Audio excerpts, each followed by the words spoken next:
Hi good morning. त्वमेव माता च पिता त्वमेव बन्धुश्च सखा त्वमेव विद्या द्रविणं त्वमेव सर्वं मम देवदेव। ശ്രീമദ്ഭഗവത്ഗീത 3-ാം അധ്യായം കർമ്മയോഗം 19-ാമത്തെ ശ്ലോകമാണ് ചൊല്ലാൻ പോകുന്നത്. തസ്മാദ് അസക്ത സതതം കാര്യം കർമ്മ സമാചര അസക്തോ ഹ്യാചരൻ കർമ്മ പരമാപ്നോതി പൂരുഷ. അതോർത്തസക്തനായി ചെയ്യുക സതതം കർമ്മമൊക്കവേ അസക്തനായി ആചരിച്ചാൽ ആശ്രയിക്കാം പരം പദം. തസ്മാദ് അസക്ത, അതുകൊണ്ട് അസക്തനായി കാര്യം കർമ്മ, കർത്തവ്യമായ കർമ്മത്തെ സതതം സമാചാര, എപ്പോഴും നന്നായി ചെയ്യുക. ഹി അസക്ത കർമ്മ ആചരാൻ പുരുഷ പരം ആപ്നോതി. എന്തെന്നാൽ അസക്തനായി കർമ്മം ചെയ്യുന്ന മനുഷ്യൻ പരമമായ പദത്തെ പ്രാപിക്കുന്നു. അപ്പം യജ്ഞഭാവേന കർമ്മം ചെയ്യണം, എല്ലാം ഭഗവാന് വേണ്ടി സമർപ്പിച്ച് കർമ്മം ചെയ്യണം. അങ്ങനെയുള്ളവരാണ് സ്ഥിതപ്രജ്ഞൻ എന്നുള്ളതെല്ലാം എല്ലാ ശ്ലോകങ്ങളിലുമായിട്ട് ഇങ്ങനെ പറഞ്ഞു കൊടുക്കുന്നുണ്ട്. വീണ്ടും വീണ്ടും നീ കർമ്മം ചെയ്യണം എന്നുള്ളത് ഒരു ബേസിക് കാര്യമാണ്. അപ്പോൾ അത് എന്തിനാണ് എന്നുള്ളത് വീണ്ടും വീണ്ടും ഉറപ്പിച്ചു കൊടുക്കുകയാണ്. അല്ലാതെ കൃഷ്ണൻ എന്നെ സ്വന്തമായിട്ട്, നീ എന്നെ അന്ധമായിട്ട് വിശ്വസിക്കണം, നിനക്ക് പ്രത്യേകിച്ച് അറിവൊന്നുമില്ല എന്നൊന്നും ചിന്തിക്കുന്നില്ല. അർജുനൻ്റെ മേൽ അടിച്ചേൽപ്പിക്കുന്നുമില്ല നീ ഇങ്ങനെ കർമ്മം ചെയ്യണമെന്നും പറഞ്ഞിട്ട്. പക്ഷേ ഉദാഹരണ സഹിതം വ്യക്തമാക്കുകയാണ്, ഇന്ന കാര്യങ്ങൾ ചെയ്യണം. നല്ല നല്ല ആൾക്കാരെ ഉദാഹരണം കാണിച്ച് അവരെ പോലെ പ്രവർത്തിക്കണം, അവരെല്ലാം ലോക നന്മയ്ക്ക് വേണ്ടി പ്രവർത്തിച്ചതാണ് എന്നൊക്കെ വിശദീകരിച്ച് കൊടുക്കുകയാണ്. അങ്ങനെ ഓരോരുത്തരുടെ ഉദാഹരണങ്ങൾ കഴിഞ്ഞ ശ്ലോകത്തിൽ പറഞ്ഞ പോലെ ഓരോരുത്തരുടെ ഉദാഹരണങ്ങൾ പറഞ്ഞു കഴിഞ്ഞാൽ അവരെ മാതൃകാപുരുഷന്മാരാക്കിയിട്ട് നമുക്ക് കർമ്മം ചെയ്യാനുള്ള ഒരു ആഗ്രഹം തോന്നും. അപ്പം എപ്പോഴും നീ നിൻ്റെ കർമ്മങ്ങൾ ചെയ്തുകൊണ്ടിരിക്കണം എന്ന് അർജുനനോട് ഉപദേശിക്കുമ്പം നമ്മൾക്ക് ചെയ്തു തീർക്കേണ്ട ചില കർമ്മങ്ങളുണ്ട്. അത് നിർബന്ധമായും നീ ചെയ്തേ പറ്റൂ. കാര്യം ഈ യജ്ഞകർമ്മം എന്നുള്ള ചക്രം പൂർത്തീകരിക്കാൻ നമ്മൾ സ്ഥിതപ്രജ്ഞന്മാരായി തീർന്നേ പറ്റൂ. അപ്പോൾ അത് ഫലേച്ഛയില്ലാതെ കർമ്മം ചെയ്യുക എന്നുള്ളതാണ്. അപ്പം നിനക്ക് നിൻ്റേതായിട്ടുള്ള ചില കർത്തവ്യങ്ങളുണ്ട്. നീ ചെയ്യേണ്ടത്, നീ ഒരു ക്ഷത്രിയനാണ്, നീ ചെയ്ത് തീർക്കേണ്ടതായിട്ടുള്ള കർമ്മങ്ങൾ ഇവിടെ ഉണ്ട്. ആ കർമ്മങ്ങൾ എന്തായാലും ചെയ്തേ പറ്റൂ. അപ്പോൾ എനിക്ക് ഇന്ന ഫലം വേണമെന്നൊന്നും വിചാരിച്ച് കർമ്മം ചെയ്യരുത്. നമ്മൾ ചെയ്യുന്ന കർമ്മങ്ങൾ വളരെ വൃത്തിയായിട്ട് ഭഗവാനിൽ അർപ്പിച്ചുകൊണ്ട് ചെയ്യണം. എല്ലാം ഇങ്ങനെ ഇടയ്ക്കിടയ്ക്ക് പ്രോത്സാഹിപ്പിച്ചു കൊടുക്കുകയാണ്. നീ ചെയ്യേണ്ട കർമ്മങ്ങൾ എന്തായാലും ചെയ്ത് തീർത്തേ പറ്റുമെന്ന്. ഇനിയും വീണ്ടും വീണ്ടും ഞാൻ വിശദീകരിച്ച് തരാം, ഇതാ കേട്ടോളൂ. 20-ാമത്തെ പദ്യം. കർമ്മണൈവ ഹി സംസിദ്ധിമാസ്ഥിതാ ജനകാദയ ലോകസംഗ്രഹമേവാപി സംപശ്യൻ കർത്തുമർഹസി. ജനകാദിമഹാപ്രാജ്ഞർ കർമ്മമാർഗം ചരിച്ചവർ ജനത്തിൻ നന്മയുദ്ദേശിച്ചതേ മാർഗം ചരിക്കുക.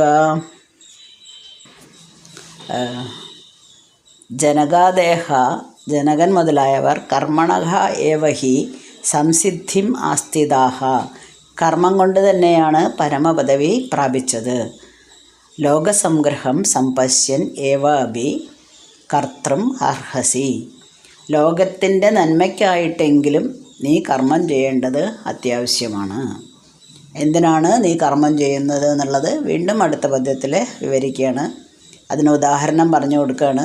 ജനകൻ, അശ്വപതി തുടങ്ങിയിട്ടുള്ള രാജർഷിമാരുണ്ടായിരുന്നു.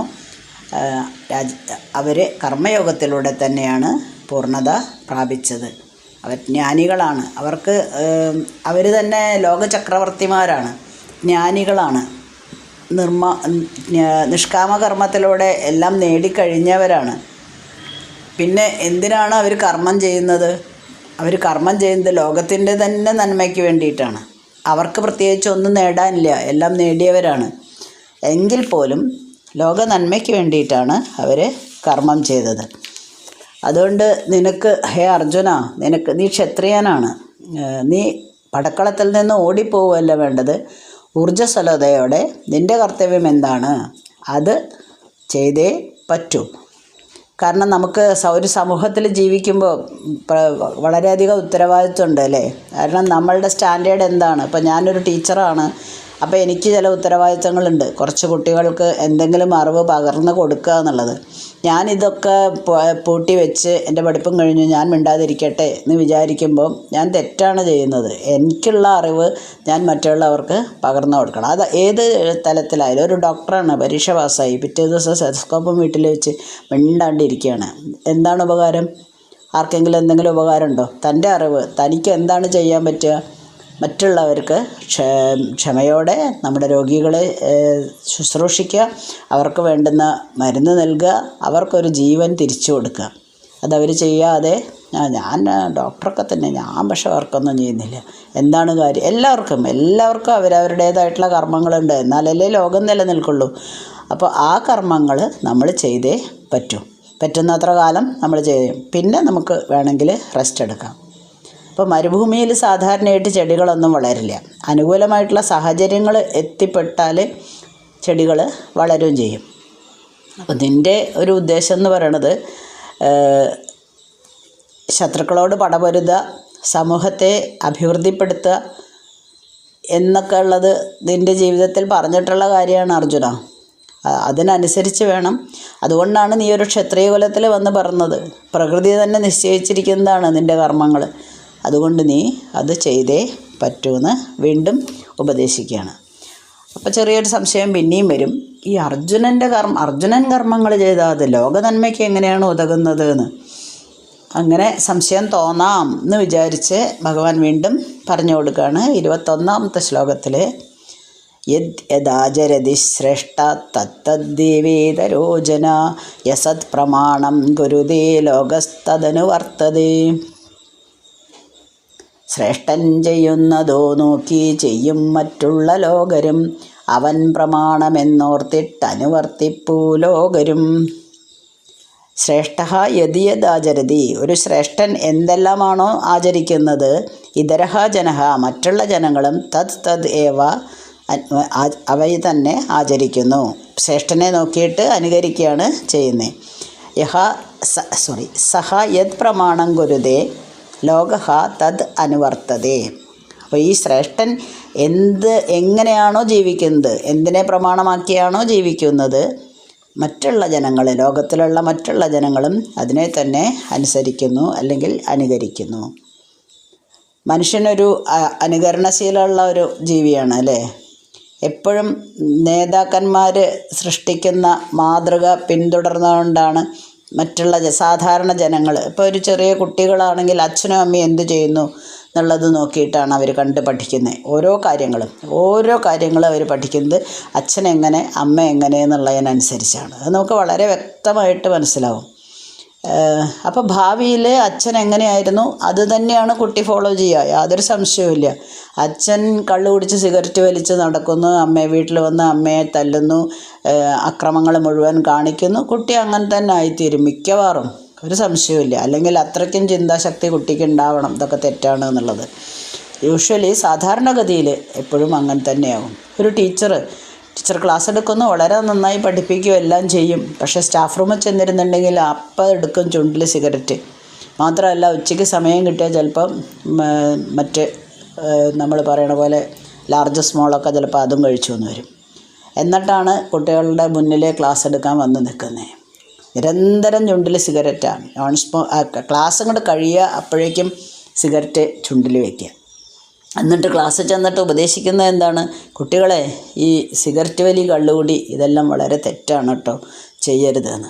എന്താ അതിലർത്ഥമുള്ളത്? നമ്മൾ മോഡൽസ് ആക്കുകയാണ്. നമ്മൾ ഒരു ഗുരുനാഥനെ കിട്ടിക്കഴിഞ്ഞാൽ ആ ഗുരുനാഥൻ്റെ പെരുമാറ്റം എങ്ങനെയുണ്ട് എന്നുള്ളതിനനുസരിച്ചാണ്. അയാൾ ചിട്ടയും ശ്രദ്ധയും അച്ചടക്കവും ഉള്ള ആളാണെങ്കിൽ മാത്രമേ വിദ്യാർത്ഥികളും അങ്ങനെയായി മാറുള്ളൂ. അതേപോലെ തന്നെയാണ് ഭരണാധികാരികളുടെ കാര്യവും. ഭരണാധികാരികൾ തലപ്പത്തിരുന്നിട്ടേ അഴിമതി കാണിക്കുകയാണെങ്കിൽ പിന്നെ കീഴുദ്യോഗസ്ഥന്മാർക്ക് എന്താ ചെയ്താൽ അവരത് കണ്ടല്ലേ ചെയ്യുന്നേ. കാരണം ഒരു സത്യസന്ധത ഉണ്ടാവില്ല അവിടെ. എല്ലാവരും ഓരോ തലത്തിൽ നോക്കിയാലും ഇങ്ങനെയാണ്. എന്തെങ്കിലും ഒരു ആളെ മാതൃകയായിട്ടാണ് ലോകം ജീവിക്കുന്നത്. സെലിബ്രിറ്റീസിൻ്റെ ഒക്കെ കാര്യം കഷ്ടമാണ്. കാരണം അവർക്കും ഇത് തന്നെ പ്രശ്നം. അവരെന്തെങ്കിലും ചെയ്താൽ ലോകത്തിന് അവരിങ്ങനെ പെരുമാറണം എന്നുള്ള ഒരു ചിട്ട വെച്ച പോലെയാണ്. അപ്പോൾ അവർ അങ്ങോട്ടോ ഇങ്ങോട്ടോ തിരിയുക, അല്ലെങ്കിൽ എന്തെങ്കിലും പ്രവർത്തികൾ ചെയ്യുമ്പോൾ ഉടനെ വരും, സമൂഹ മാധ്യമങ്ങളിൽ മുഴുവൻ വരും, അയാൾ ഇങ്ങനെ ചെയ്തു, ഇയാൾ അങ്ങനെ ചെയ്തു. സ്പോർട്സിലായാലും രാഷ്ട്രീയത്തിലായാലും എല്ലാറ്റിലും ഇങ്ങനെ തന്നെയാണ്. നമുക്ക് ഒരു മോഡലുണ്ട്, റോൾ മോഡലുണ്ട്. ആ മോഡലിനനുസരിച്ചാണ്. അപ്പോൾ അച്ഛനും അമ്മയും ആദ്യം തന്നെ കുട്ടികൾക്ക് റോൾ മോഡൽസ് ആയിരിക്കണം. അധ്യാപകരും കുട്ടികൾക്ക് റോൾ മോഡൽസ് ആയിരിക്കണം. ഭരണാധികാരികൾ തൻ്റെ കീഴിലുള്ള ഉദ്യോഗസ്ഥന്മാർക്ക് റോൾ മോഡലായിരിക്കണം. റോൾ മോഡൽ എന്ന് പറഞ്ഞാൽ ചീത്ത കാര്യങ്ങൾ ചെയ്തിട്ടല്ല കേട്ടോ പറയുന്നത്, നല്ല കാര്യങ്ങൾ ചെയ്തിട്ട്. അതുകൊണ്ട് അർജുന, ഈ ഞാനിപ്പോൾ പറഞ്ഞു തന്ന ജനക മഹാരാജാവിൻ്റെയും മറ്റുള്ള മഹാന്മാർ ധാരാളമുണ്ട്. വിവേകാനന്ദ സ്വാമികളുണ്ട്, ശ്രീശങ്കരാചാര്യരുണ്ട്. ഇതൊക്കെ നമുക്ക് ഇപ്പം അറിയുന്നത്, അന്ന് അർജുനനോട് പറഞ്ഞിട്ടില്ല. അപ്പോൾ അങ്ങനെയുള്ള അന്നത്തെ കാലത്തെ ധാരാളം ആൾക്കാരുടെ പേര് പറഞ്ഞു കൊടുത്ത് പറയുകയാണ്, ഇവരെയൊക്കെ നോക്കിയിട്ട് നീ അങ്ങനെയുള്ള കർമ്മങ്ങൾ അനുഷ്ഠിക്കുക. അപ്പോൾ അവർക്കൊന്നും കിട്ടാൻ വേണ്ടിയിട്ടല്ല അവർ ഇങ്ങനെ എത്തിയത്, പക്ഷേ എന്തിനാണ്? ലോക നന്മയ്ക്കാണ്. അപ്പോൾ അർജുനൻ കർമ്മം ചെയ്തേ തീരൂ. എങ്ങനെയെങ്കിലും മനസ്സിൽ നീ ഇതൊന്നും ഓടിപ്പോകേണ്ട ഒരാളല്ല, നീ ഇത് ചെയ്തേ തീരൂ അപ്പോൾ എന്നുള്ളത് ഒന്നും കൂടെ ഉറപ്പിക്കുകയാണ് ഭഗവാൻ. കാരണം സമുദായം മുഴുവൻ നിന്നെ നോക്കിയാണ് ഇരിക്കുന്നത്. വീരപുരുഷനാണ് നീയേ. അപ്പം നീയൊരു റോൾ മോഡലാണ്. ആർക്കാണ്? സമൂഹത്തിന്. അർജുനൻ അങ്ങനെയാണ്. പിന്നെ നമുക്കിങ്ങനെ ആയാൽ എന്താന്ന് നാളെ സമുദായം മുഴുവനായിട്ടും പറയും. അപ്പം നിൻ്റെ മോശപ്പെട്ട ഒരു മാതൃക അവർ പിന്തുടരും. അപ്പോൾ എന്ത് സംഭവിക്കും? ലോകം മുഴുവനും, ചിലപ്പോൾ ലോകം മുഴുവനും തന്നെ നിന്നെ ആശ്രയിച്ച് ജീവിക്കുന്ന എല്ലാവരുടെയും സ്വഭാവം കേടുവന്നു പോവും നീ ഇങ്ങനെ ആയിക്കഴിഞ്ഞാൽ. അതുകൊണ്ട് അത് ലോകനാശം വരുത്തും. അപ്പോൾ ഒരു ദൃഢമായിട്ടുള്ള ഒരു ബോധം നമ്മൾക്കൊട്ടോ, എല്ലാം അർജുനനോട് പറയുന്നു വെച്ചാലും ഇതെല്ലാം നമ്മൾക്ക് വേണ്ടിയിട്ടാണ് പറയുന്നത്. അപ്പം നമ്മൾക്കും ഒരു മാതൃകയായിട്ട് നമ്മൾ തീർച്ചയായിട്ടും അങ്ങനെ തന്നെ കർമ്മങ്ങൾ ചെയ്യണം. അനീതിയോട് എപ്പോഴും ചെറുത്ത് നിൽക്കണം. ഇതാണ് ഭഗവാൻ ഉദ്ദേശിച്ചത്. അപ്പോൾ അഹിംസ. അപ്പോൾ അർജുനൻ തനിക്ക് ഉപദേശിച്ച് തരികയാണല്ലോ, ഭഗവാൻ ഇങ്ങനെ ഉപദേശിച്ച് കൊടുക്കുകയാണല്ലോ. അപ്പോൾ അതിൽ കർമ്മയോഗത്തിൻ്റെ കാര്യക്ഷമതയെ പറ്റിയിട്ട് ഇനി ഞാൻ പറയേണ്ട ആവശ്യമില്ലല്ലോ അർജുന, നിനക്കിനി യാതൊരു സംശയവും വേണ്ട. നീ എന്തായാലും ഇതുപോലെ ഉണർന്ന് പ്രവർത്തിച്ചേ മതിയാവൂന്ന് ഒന്നും കൂടെ പറഞ്ഞു കൊടുക്കുകയാണ്. ഇനി 22ാമത്തെ ശ്ലോകം. നമേ പാർത്ഥാസ്തി കർത്തവ്യം ത്രിഷു ലോകേഷു കിഞ്ചന നാനവാപ്തമവാപ്തവ്യം വർത്തയേവ ച കർമ്മണി. ഇല്ലെനിക്കുന്നു കർത്തവ്യം ഒന്നും ലോകത്തിലെങ്കിലും നേടേണ്ടതായില്ലെന്നാലും വാഴുന്നു കർമ്മയോഗിയായി. ഹേ പാർത്ഥ, മേ കർത്തവ്യം നാസ്തി. എനിക്ക് ഈ ലോകത്തിലൊന്നും ചെയ്യേണ്ട കാര്യമില്ല. ത്രിഷു ലോകേഷു, 3 ലോകങ്ങളിലും അനവാപ്തം അവാപ്തവ്യം, കിട്ടാത്തതും കിട്ടേണ്ടതും കിഞ്ചന നച്ച കർമ്മണി വർത്തയേവഹ, ഒന്നുമില്ല എനിക്ക്. ഇനി ഒന്നും നേടാനില്ല. എന്ത് വേണമെങ്കിലും കിട്ടിയിട്ടുണ്ട്, കിട്ടുകയും ചെയ്യും. അങ്ങനെയുള്ള കിട്ടാത്തതെന്ന് പറഞ്ഞിട്ട് ഒന്നും തന്നെ ഇല്ല. എന്നിട്ടും ഞാൻ കർമ്മങ്ങളിൽ ഏർപ്പെട്ടുകൊണ്ടിരിക്കുന്നുണ്ടല്ലോ, ഞാൻ നിസ്സംഗനായിട്ടിരിക്കുന്നില്ലല്ലോ. അതുപോലെ നീ ഞാൻ കർമ്മങ്ങൾ ചെയ്യുന്ന അതേപോലെ തന്നെ നീ ഇപ്പം എൻ്റെ അടുത്താണല്ലോ ഉപദേശം തേടി വന്നിരിക്കുന്നത്. അപ്പം എന്നെ റോൾ മോഡലാക്കിക്കോളൂ. ഞാൻ കർമ്മം ചെയ്യുന്നില്ലേ? ഞാൻ എന്തിനാണ് കർമ്മം ചെയ്യുന്നത്? ഞാനൊരു യഥാർത്ഥ യോഗിയാണ്. ശ്രീകൃഷ്ണനിപ്പോൾ ഒന്നും നേടാനൊന്നുമില്ല. രാജ്യം വേണോ? എല്ലാം ഉണ്ടല്ലോ. അപ്പോൾ അദ്ദേഹത്തിൻ്റെ ഒരു കഥ എന്ന് പറഞ്ഞാൽ നിസ്സംഗതയാണ് മുഴുവനും അല്ലേ. ജനിച്ച ഉടനെ തന്നെ മാതാപിതാക്കന്മാരെ വിട്ട് ഗോകുലത്തിലേക്ക് പോകേണ്ടി വന്നു. കുറേ കഴിഞ്ഞപ്പോൾ അവിടുന്ന് വളർത്തച്ഛൻ്റെ കൂടെ വൃന്ദാവനത്തിലേക്ക് പോകേണ്ടി വന്നു. വീണ്ടും തൻ്റെ കർത്തവ്യം ഇതെല്ലാം എന്ന് മനസ്സിലാക്കി ഗോപികമാരെയൊക്കെ വിട്ട് മധുരയിലേക്ക് പോയി. അവിടെ കംസനെ നിഗ്രഹിക്കുക എന്നുള്ളതാണ് ഏറ്റവും വലിയ ഡ്യൂട്ടി ഉണ്ടായിരുന്നത്. അത് ചെയ്തു. രാജ്യം കിട്ടി. പക്ഷേ രാജ്യം വേണ്ട, അത് ഉഗ്രസേനന് കൊടുത്തു. പിന്നീട് ദ്വാരകയിലേക്ക് പോയി. അവിടെ നല്ലൊരു രാജ്യം ഉണ്ടാക്കി. എന്നിട്ട് തൻ്റെ ബാക്കിയുള്ള വംശജരെ എല്ലാവരെയും തലമുറക്കാരെ മുഴുവനും അവിടെ അവർക്ക് നൽകി. എന്നിട്ടാണ് ഞാനിവിടെ ഹസ്തിനപുരിയിൽ എത്തിയിരിക്കുന്നത്. എനിക്ക് എന്ത് വേണമെങ്കിലും കിട്ടും. ഇതുവരെ കിട്ടാത്തതായിട്ടും കിട്ടേണ്ടതായിട്ടും ഒന്നും ഇല്ലാതിരുന്നിട്ടില്ല. എന്നിട്ടും ഞാൻ കർമ്മം ചെയ്യുന്നില്ലേ അർജുന? അതുകൊണ്ട് എന്നെപ്പോലെ തന്നെ നീയും കർമ്മം ചെയ്യേണ്ടത് വളരെ അത്യാവശ്യമാണ്. ഇനി അതിൽ സംശയിക്കേണ്ട ആവശ്യമില്ല കേട്ടോ. നീ കർമ്മം ചെയ്യണോ? എന്തിനാണ് ഞാൻ കർമ്മം ചെയ്യുന്നത്? ഞാൻ കർമ്മം ചെയ്തുകൊണ്ട് ലോകനന്മ വരുമോ? ഇതൊന്നും നീ ചിന്തിക്കേണ്ട. കാരണം ഞാൻ അത്രയും പറഞ്ഞു തന്ന് കഴിഞ്ഞു. അപ്പോൾ ഭഗവാൻ നമ്മളോടും പറയുന്നത് ഇത് തന്നെയാണ്, നമ്മളൊരു റോൾ മോഡലായിട്ട് പ്രവർത്തിക്കുക. അപ്പം നമ്മളെല്ലാം ഞാൻ നേരത്തെ പറഞ്ഞ പോലെ എനിക്കിതൊക്കെ കുറച്ചൊക്കെ വായിച്ചു അറിവുണ്ട്. ഞാനിപ്പോൾ ടീച്ചറാണ്, ഇനിയിപ്പോൾ എനിക്ക് ആവശ്യമൊന്നുമില്ല. എന്തിനാണ് ഇപ്പം ഇതൊക്കെ ഞാൻ കർമ്മം ചെയ്യുന്നത്? മിണ്ടാണ്ട് രാവിലെ മുതൽ രാത്രി വരെ ഒന്നും ചെയ്യാതിരിക്കാൻ പറ്റില്ല. അത് നമ്മൾ നമ്മൾ ചിന്തിച്ചെങ്കിലും കൊണ്ടിരിക്കുമല്ലേ. അതുകൊണ്ട് അങ്ങനെ നിസ്സംഗനായിട്ട് നിൻ്റെ സമയം വെറുതെ കളയല്ലേ അർജുന. വേഗം യുദ്ധത്തിനായിട്ട് വരൂ, ഉണർത്തെഴുന്നേൽക്കൂ എന്ന് പറഞ്ഞു കൊടുക്കുകയാണ്. വീണ്ടും ഭഗവാൻ ഉപദേശിക്കാൻ തന്നെയാണ് പോണത്. കാരണം എന്തൊന്ന് ഉറപ്പിക്കുകയാണ്. കർമ്മയോഗമാണത്. കർമ്മയോഗം എന്ന് പറഞ്ഞാൽ അതിൻ്റെ അവസാനം വരെയും കർമ്മം ചെയ്യുന്നതിൻ്റെ ഒരു ഗുണങ്ങളെ പറ്റിയിട്ടാണ് വർണ്ണിച്ചു കൊടുക്കുന്നത്. അതിൽ ദോഷങ്ങളില്ല. ദോഷങ്ങളുണ്ടാവും. എങ്ങനെയാണ്? നിസ്വാർത്ഥമായിട്ടുള്ള കർമ്മം അല്ലെങ്കിൽ. അപ്പോൾ ആദ്യം തന്നെ പറഞ്ഞിട്ടുണ്ടല്ലോ, ഫലേച്ഛ കൂടാതെ യജ്ഞഭാവേന കർമ്മം ചെയ്യണം. അത് ചെയ്യേണ്ടത് തന്നെയാണെന്ന് എല്ലാ ശ്ലോകത്തിലും വിവരിച്ചുകൊണ്ടേയിരിക്കുകയാണ് കർമ്മയോഗത്തിൽ. ഓക്കെ, ബാക്കി നമുക്ക് അടുത്ത ദിവസം കാണാം. സ്മിൻ പരാത്മന്നുപാത്മകൽപ്പേതുമിത്തമുത്ഥാപിത പത്മയോനി അനന്തഭൂമോ മമ രോഗരാശിം നിരുന്ധിവാദാലയ വാസവിഷ്ണോ.